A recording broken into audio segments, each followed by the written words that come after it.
In Scratch, remixing is taking a project, making a copy of it, and then making modifications and changes to that project.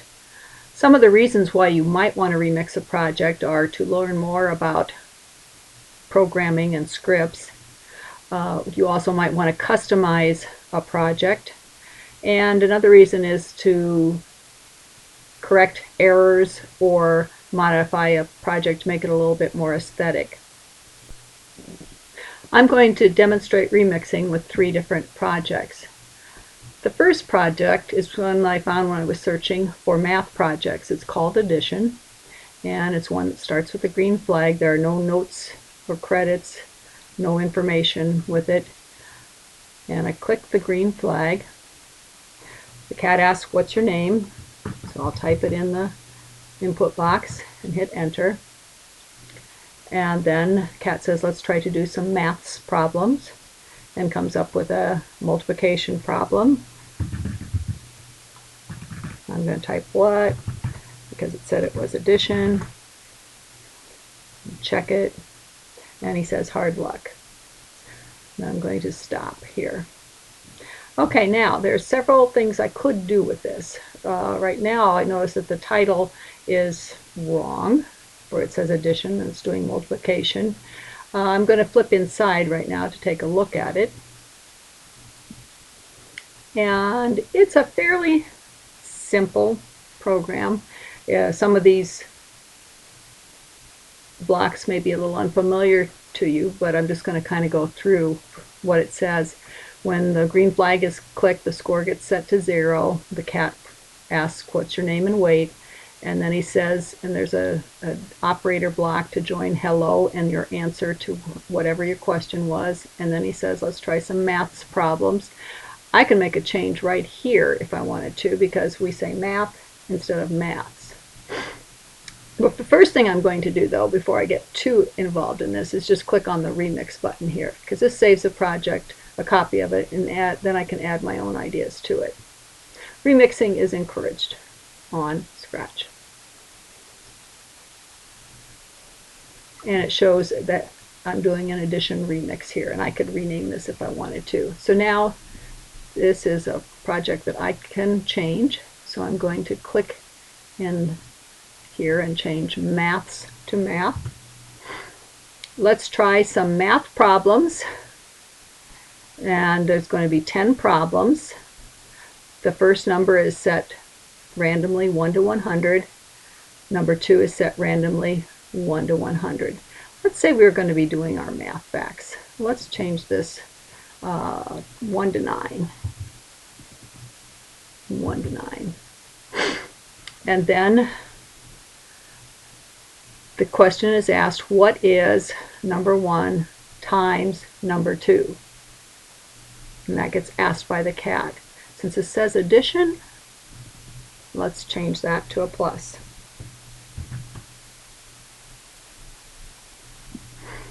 And then the answer, we'll look and see if the answer is equal to number 1 times number 2. Well, that's not going to work for this, so we're going to have to go and change this little section of it. Or I could leave it, go back and put it on multiplication, leave it on multiplication, and change the name of it.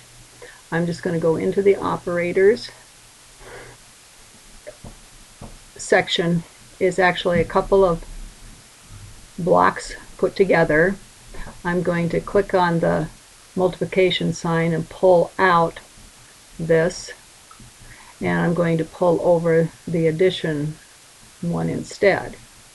So now I need to take number 1 out of here, put it in here, and put in number 2 here. So now I've got number 1 plus number 2 instead of number 1 times number 2. And then I take it over. You'll notice that when I get close to the spot where I'm going to put this input block, it is highlighted in white, so I can let go and it goes in. And then I can just ignore this or drag this block over and it disappears. So now let's run this and see if it works the way we want it to. We should be getting addition math facts in here now. Again, get prompted for our name, and you could take that part out if you wanted. and it says math instead of maths, and now I have an addition problem, and it says well done if I got it right. If I get it wrong, it says hard luck. And again, you could go in and change more things in there if you wanted to. You could say incorrect instead of hard luck if you wanted to, for the feedback for incorrect ones. If you wanted to get rid of the the name and wait, you could get rid of these two blocks up here, the ask what's your name and the say what your name is. Then once you're done, you can change the title of it if you want to, or leave it the way it is. Now I'm going to look at another one to remix. This one is drawing geometric shapes. And this one has some instructions. Click on the green flag to start. Click on a letter to draw the shape. S for square, T for triangle, P for parallelogram. And then some notes like, can you add other shapes? So we'll run it first. I'll click on the green flag and I'll type a T. And the little scratch cat draws a triangle. If I click the green flag again,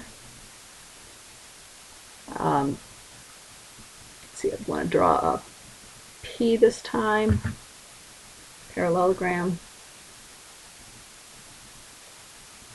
He comes in and does it. Let's go look at the inside of this one. And one of the things I'm going to mention is on this one the script kind of scrolls over to the side.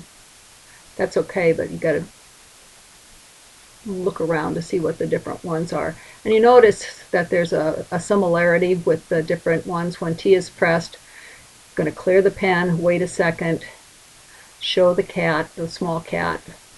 He's going to go to 0, 0 coordinate. He's going to put his pen down, and then he's going to glide 1 second to this coordinate, glide to another coordinate, glide to the third coordinate, pen up, and then he's going to hide.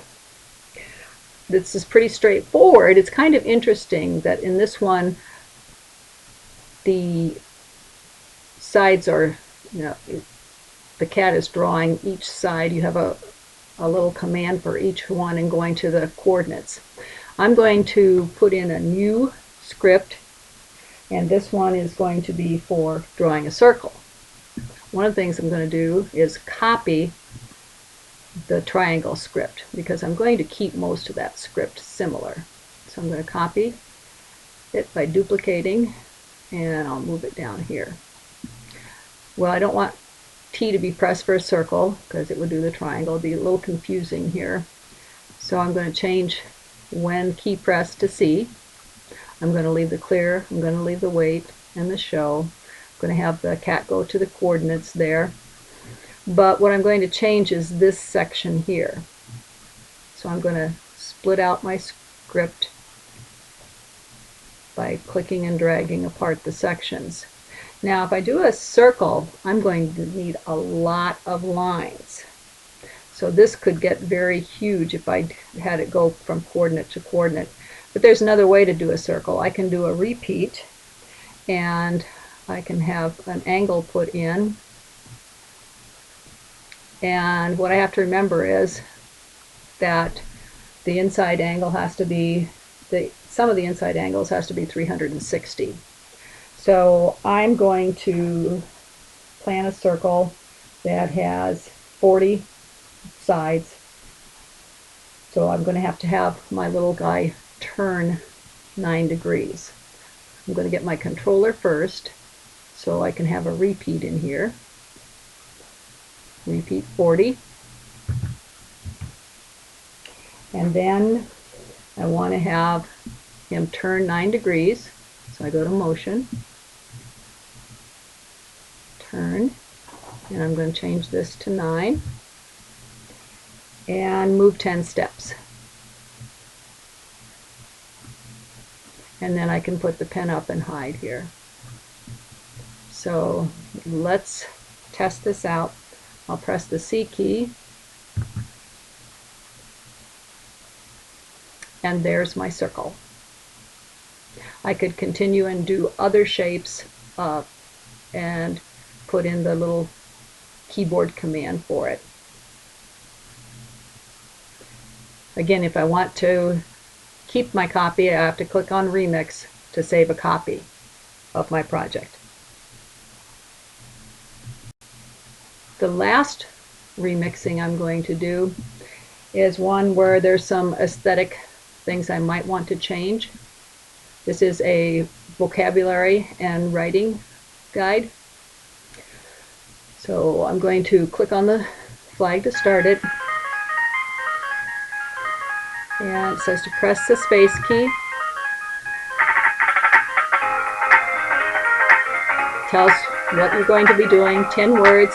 Press A to continue. You look at the word and then you guess which is the answer for it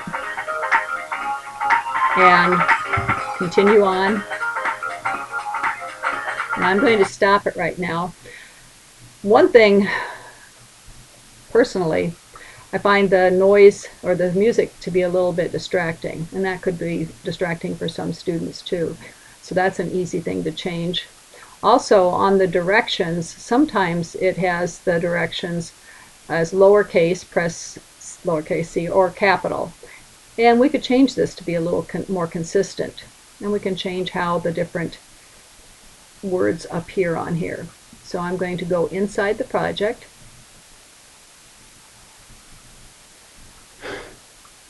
And I am going to first get rid of the forever play the music. And I could drag it over here to have it disappear. Sometimes if I'm playing around with remixing, I keep my blocks handy. So now when the green flag is clicked, there is no loud music playing. The next thing that we could look at is checking out the different sprites here.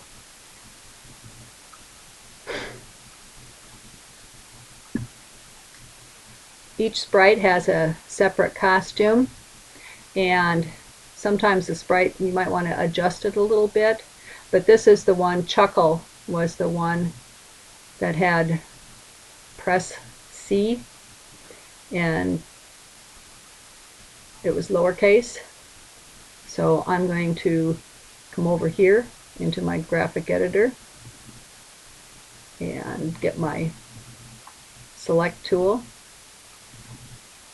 and change that to uppercase C. I can go through all of the choices if I want to.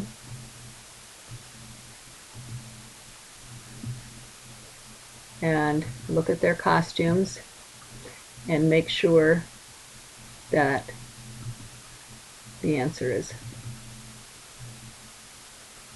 the directions are uppercase.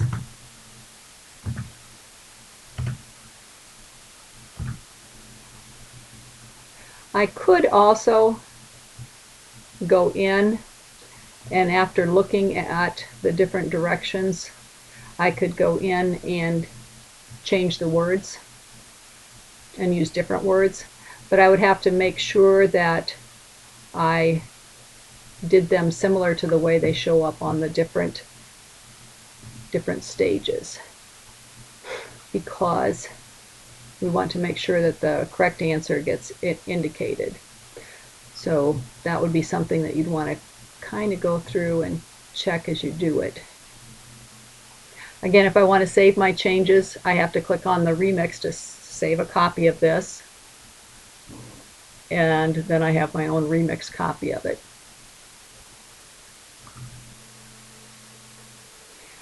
One last consideration when you're making remixes is to make sure you give credit to the original project.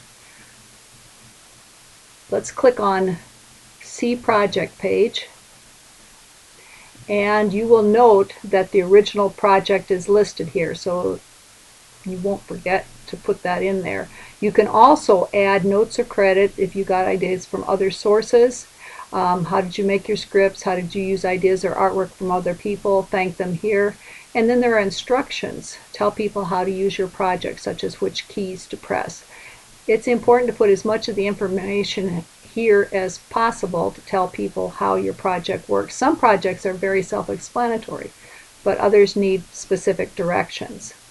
And then lastly, you can add project tags such as math, addition, facts. And that will make it easier for people who are searching to find your projects. Finally, it will show you that this is not shared, so if you want your remix to be available so others can see it, then you need to click on share.